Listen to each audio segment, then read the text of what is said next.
কি বলো না বলো ওইসব পাতা মুখ পাতা করে আমার পরবা করি না। আগের আমলে আমরা শুনছিলাম, আওয়ামী লীগের আমলে আমরা শুনছিলাম, আমরা তাদের কারোর বিরুদ্ধে ষড়যন্ত্র করি না, আওয়ামী লীগের বিরুদ্ধে ষড়যন্ত্র করি না, ডাইরেক্ট লড়াই করছি, পিছিয়ে পিছিয়ে করি নাই।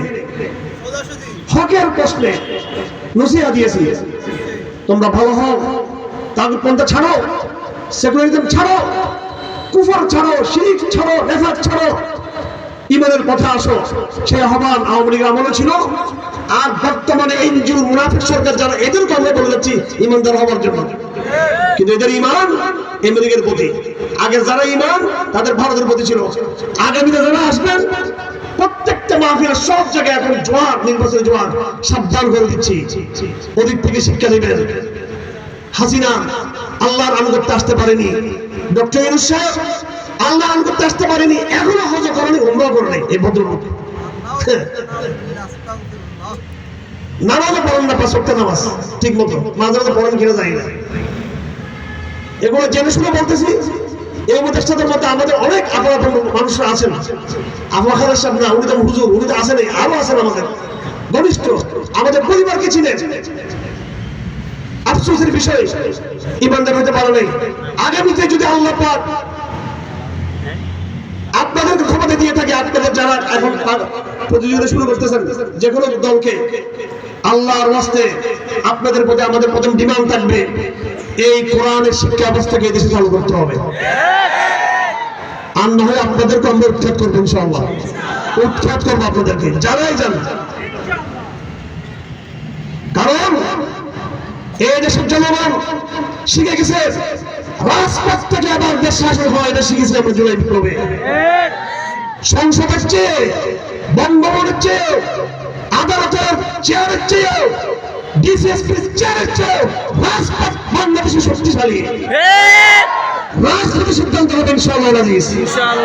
যারাই যাবেন আমরা খুশি, কারণ ভারতের দালাল নেতা যাচ্ছে, ওই রকম আগের ল্যাংটা দালাল যারা ছিল তারা তো নাই এখন। যারা মুজিববাদের মূর্তি তৈরি করেছে, 2টা মূর্তি খাওয়াইছে আওয়ামী লীগ আমাদেরকে। কয়টা মূর্তি? 2টা।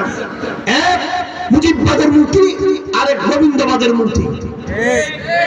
21শে বইমেলায় গেলে মনে হবে যেন রবীন্দ্রনাথ গত পরশুদিন মারা গেছে।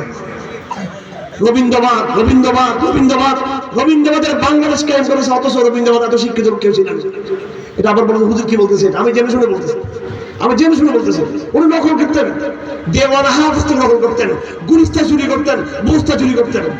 আর এই গুলিস্তা বুস্তা আমাদের পোলাবানদের হুজুরদের মুখস্থ। ওখান থেকে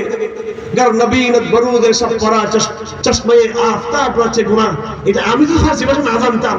রবীন্দ্রনাথ চুরি করে বলতেছে যে সূর্য যদি ইয়ের কারণ না দেখে দিনে, সূর্য যদি বাদুর যদি না দেখে তাহলে সূর্যের কি দোষ, সে দিনের বেলা সে দেখতেছে না। ভাই রে ভাই, এটা এরা বলার আগে, বহু আগে যা পারস্যের ইসলামপন্থী কবিতা আগে বলেছে, একটা না হাজার হাজার কবি চুরি করে বাংলা সাহিত্যে স্থান পেয়েছে। এরপরে বাঙালি নাস্তিক তৈরি হয়েছে মুসলমানদের সম্পদ চুরি করে। বাঙালি শাহবাগীরা, সাহিত্যিকরা চোর, কাকি ফার্সি সাহিত্যের চোর, ফার্সি সাহিত্য চুরি করে এরপরে যারা বাংলা ভাষার হিরো। আর আমেরিকা, ইউরোপ মুসলমানদের জ্ঞান বিজ্ঞান চুরি করে এরা হয়েছে পরাশক্তি। আর লন্ডন বাংলাদেশের অর্থ চুরি করে এরা করেছে শিল্প বিপ্লব। এই 3 চোরের কথা বললাম আপনাদেরকে। এক চোর বাংলা সাহিত্য সংস্কৃতির চোর, কোথেকে চুরি করছে? মুসলমানদের বিশাল ফার্সি ভান্ডার থেকে চুরি করছে।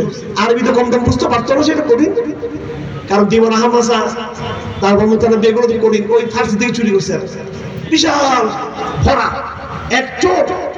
আরেক চোর হলো এই ইউরোপ মুসলমানদের আব্বাসী খেলাফত থেকে, তুর্কি খেলাফতের আমলে, তুর্কি বিশেষ